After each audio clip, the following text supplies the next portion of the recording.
housing bill. So once Congress officially sends this to the White House, the president has 10 days to either sign it, veto it, or do nothing here. So where it becomes a law without a signature. Now, the president tweeted that he doesn't like some elements of this bill. You were one of 32 House Republicans to vote against the Senate version.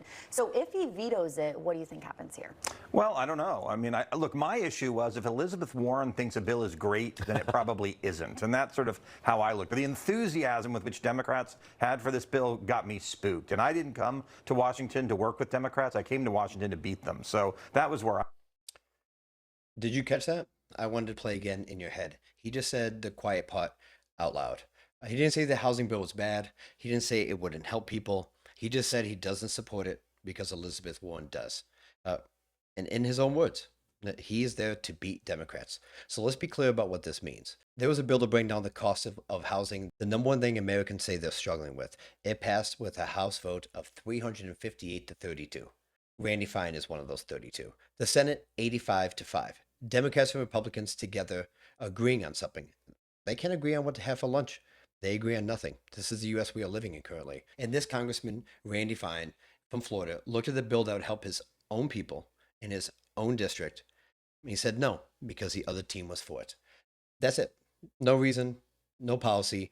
The other team didn't. The other team liked it. Therefore, I don't like it. This is one of the most honest things a politician has said in a long time. And if you're as tired as I am of this team sports garbage, this back and forth, it's I won't vote for them, they won't vote for me, trying to beat the other side, that's why this channel exists. We are trying to break down today's news in the U.S., some all over the world, and we just want to report on what actually happens, to get past the nonsense and see if we can try to fix it. Hit the like and subscribe. This is a brand new channel. We're just getting started. We would love your support. Now, let's be fair. Because this is what we do here, there were Republicans who voted no. He is not the only one. And they gave a real policy reason. This was a back and forth. That the bill has too much government in the housing market. You can disagree with this, but it's an actual argument to be made. This is not what we just heard from a U.S. congressman. Like I said, he said the quiet part out loud. It has nothing to do with if this bill can help people or not. It doesn't matter. They are on the wrong team. And this is what's happening with our politics in modern day. I understand that there's always been teams. I understand that there's always been parties. But right now, we're in a situation where if this person says something and they're on the wrong team, it does not matter. And you can't govern this way. You can't sustain a government this way.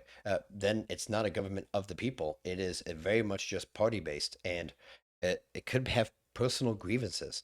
And this doesn't belong in politics. And to offset this, to show you something, as I was first coming up into politics and starting to pay more attention, I wanted to show you guys a quick clip from Senator McCain.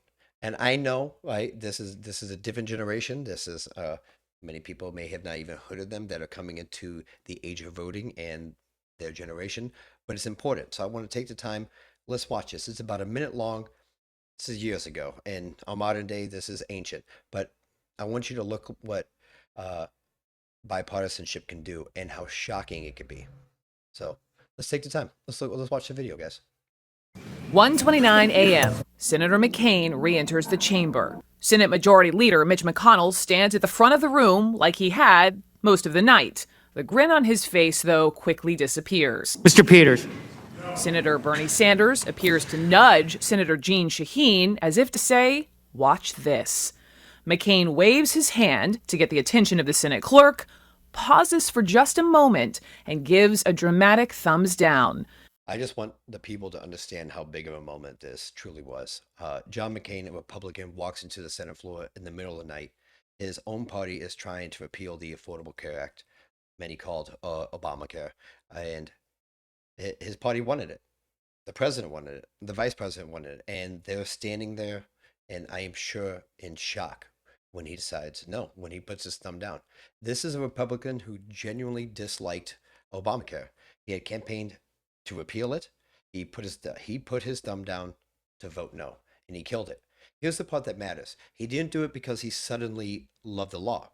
He explained exactly what the bill wouldn't actually fix anything, and his real objection to his own party had rammed it on the floor with no committee process. His words. No input from the other side, no real plan. He thought there was no way to govern. He said the same thing to Democrats years earlier when they did it. He was consistent. He had beliefs. This is what I believe we are running away from in our modern politics. There's a belief and there's a standard that people would set for themselves, for their district, for their constituents, for the people that voted them in. And as they get the power, they seem to forget about that. And whether it's because of money, legal bribery, whatever you want to call it, uh, it's changing the way that we are governing, and it's making people very polarized one way or the other. And it's not even now just about what team you're on. It's broken down to different tribes inside of the team. And if you don't believe in things a certain way all the way through, then you could be labeled anything. Anything is up for grabs.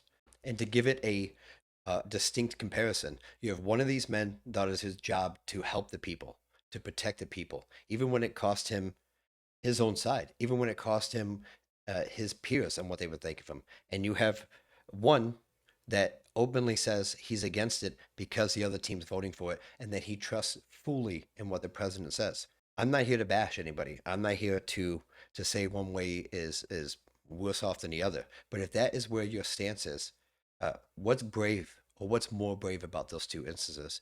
If I go against my own team to help the people, or I just say I don't believe in it just because so and so doesn't believe in it, you have to ask yourself, what's more brave? We have built a politics system, a political system, that the reward isn't helping people or doing the best for your own voters. It is the dunk. It is to show the got you moment. It's to make the other side look bad, as I will always see on the internet, owning the other side, winning the argument. I want politicians and people in place that don't care about losing the argument. That aren't looking for the got you moment or the moment to make you look bad. That are just out there to do their best for the people that they are supposed to be doing their best for. That's the American people. We are coming up on a tremendous anniversary. 250 years as a country. That's impressive. And we are at the point now where the hate online on both sides it's permeating the entire country. It's going to the average person and how they feel about it. It's how they feel about family members. And we really should be celebrating. It's a tremendous thing to make it that far. If you look at human history and empires, what people many would describe us as, but just countries in general, to last that long is quite impressive. And to be so multicultural the way that the U.S. is, to be the great experiment, to take people from all over the world. And I understand we have a shadowy and shaky background with all the way up to modern day. No country is perfect, and there's always going to be stains, but our people have always tried to make it better, continually grow. And that's what we should be celebrating. We did something that is so unique in the rest of the world. I encourage people to travel and see. If you go to certain places, it is just people there. Right? Go to Ghana, go to China, go to Japan, go anywhere else almost in the world, and you see only the people there, which is okay. That's their country. That is their place. That is what they are proud of. And the U.S. has this unique melting pot of talent that has it's for me an ex-Paralympian, somebody who has played at the highest level of a sport for his country in a sport that makes no money, that most people have never heard of, but there's still an honor of wearing USA across your chest, and I believe we should celebrate that. And of course, always try to make it better, always try to fix it. What we're seeing now in modern politics is not that. This person openly admitted to what he thinks and says. It's a good, maybe some people do call that bravery, but to openly admit you're doing something for wrong or nefarious reasons doesn't make it better. Please, guys, like and subscribe. We're slowly getting the channel. We're slowly building up. We hear you guys' input. I wear this sweatshirt to look better so we don't have a tank top on. I do what's best for the people.